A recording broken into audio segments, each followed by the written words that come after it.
बरेच लोक असं म्हणताना दिसतात की अरे ब्रेकआउट झाला म्हणून मी एंट्री घेतली आणि मार्केट उलट दिशेने गेलं आणि माझा खूप लॉस झालाय.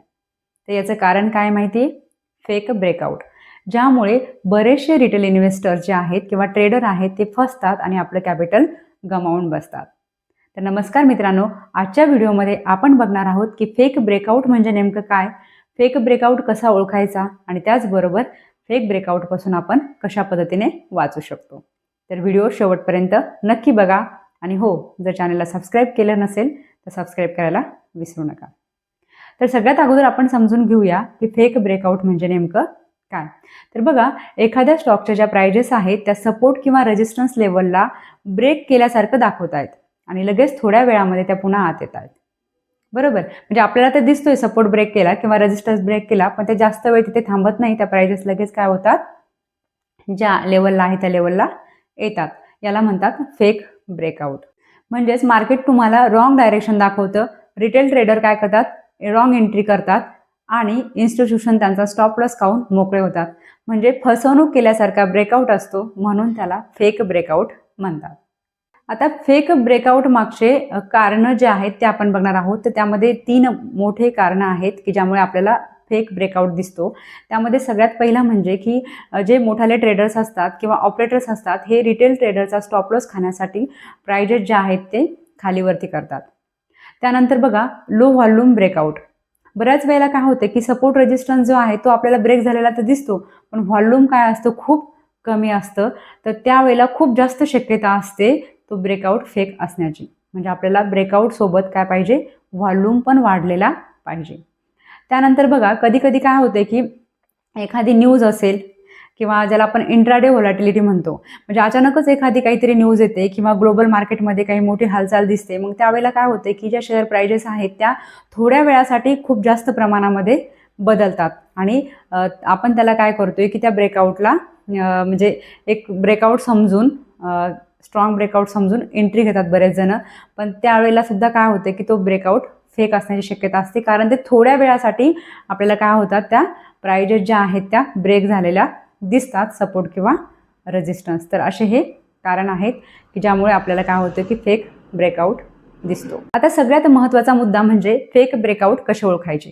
तर मी तुम्हाला वेगवेगळे पॉईंट सांगणार आहे, त्यावरून तुमच्या लक्षात येईल की आपण कशा पद्धतीने ओळखू शकतो की हा ब्रेकआउट फेक आहे की स्ट्रॉंग ब्रेकआउट आहे ते. तर सगळ्यात पहिलं म्हणजे काय, तर ऑलवेज चेक व्हॉल्यूम. नेहमी काय करायचं, व्हॉल्यूम चेक करायचा आहे. म्हणजे जेव्हा पण सपोर्ट किंवा रेजिस्टन्स लेवल ब्रेक केलेली असेल, म्हणजे ज्या प्राइस आहेत त्या काय केलेल्या आहेत, त्यांनी सपोर्ट रेजिस्टन्स ब्रेक केला आहे, पण व्हॉल्यूम जो आहे तो जर वाढलेला नसेल तर तो फेक ब्रेकआउट समजायचा. म्हणजेच आपल्याला काय पाहिजे, खूप जास्त प्रमाणामध्ये व्हॉल्यूम सुद्धा वाढलेला पाहिजे, ज्या पद्धतीने प्राइस ब्रेक होत आहेत. ठीक आहे, आणि जर तसं नसेल तर मॅक्झिमम चान्सेस आहे की तो फेक ब्रेकआउट आहे. ठीक आहे. त्यानंतर पुढे कॅन्डल क्लोज पहा. ठीक आहे, म्हणजे काय करायचं की फक्त कॅन्डलची विक नाही दिसली पाहिजे.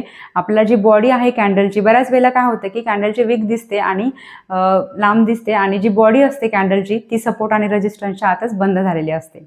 मग तसं व्हायला नको, ते पण चेक करा.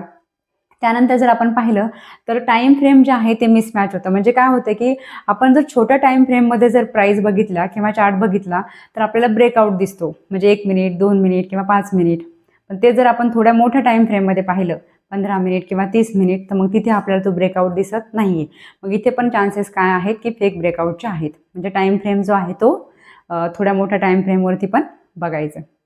त्याचबरोबर बघा, जो ब्रेकआउट आहे तो रिटेस्ट बघा, म्हणजे ब्रेकआउट रिटेस्ट पण काय करा, चेक करा. म्हणजे काय की बघा, बऱ्याच वेळेला काय होतं, जेव्हा पण ब्रेकआउट होतो, म्हणजे ज्या प्राइजेस आहेत त्या ब्रेक केल्या जातात, तेव्हा परत थोड्या वेळासाठी ज्या प्राइस आहेत त्या थोड्या खाली येतात आणि मग तिथून परत जर वरती गेला तर तो खरा ब्रेकआउट असतो, आणि जर तिथून परत खाली यायला लागला तर तो फेक ब्रेकआउट आहे. बरोबर, त्याला ब्रेकआउट रिटेस्ट म्हणतात. ठीक आहे, ते पण चेक करा. त्याचबरोबर सगळ्यात महत्त्वाचं म्हणजे काय बघा की मार्केटचं स्ट्रक्चर. म्हणजे मार्केट ज्या डायरेक्शनला जात आहे त्या डायरेक्शनला जर ब्रेकआउट असेल तर ठीक आहे, पण जर अपोजिट डायरेक्शनला असेल, म्हणजे एखाद्या वेळेस काय होते की मार्केट खाली जात आहे आणि तो जो काय पर्टिक्युलर स्टॉक आहे त्याच्या प्राइजेस वरती जात आहेत, तिथे आपल्याला ब्रेकआउट दिसतोय. बरोबर, म्हणजे तो मार्केटच्या ट्रेंडच्या अपोजिट आहे. बरोबर, मग तिथे पण काय होते की फेक ब्रेकआउट असण्याची जास्त शक्यता आहे, किंवा मार्केट खूप वरती जाते आणि तो पर्टिक्युलर स्टॉक जो आहे तोच खाली येतोय. ठीक आहे. मग तिथे पण काय आहे, फेक ब्रेकआउट असण्याची शक्यता आहे. आणि कधी कधी ते होतंही तशा स्टॉकमध्ये, नेहमीच नाही. त्याला काही अपवाद पण आहे की त्या पर्टिक्युलर स्टॉकमध्ये काही न्यूज असेल किंवा काही वेगळं असेल तर तसं होऊ शकतं. पण मॅक्झिमम काय आहे तिथे, जर मार्केट ट्रेंडच्या अपोजिट जर ब्रेकआउट दिसत असेल तर तो फेक असण्याची जास्त शक्यता आहे.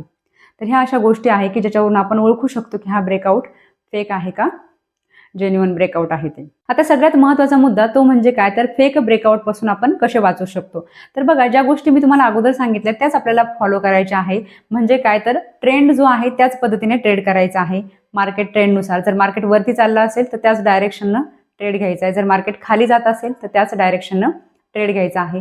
त्याचबरोबर जर व्हॉल्यूम जास्त असेल तरच त्याला ब्रेकआउट समजायचं. त्याचबरोबर कॅन्डल जे आहे त्याचा क्लोज व्यवस्थित बघायचा आहे, बरोबर.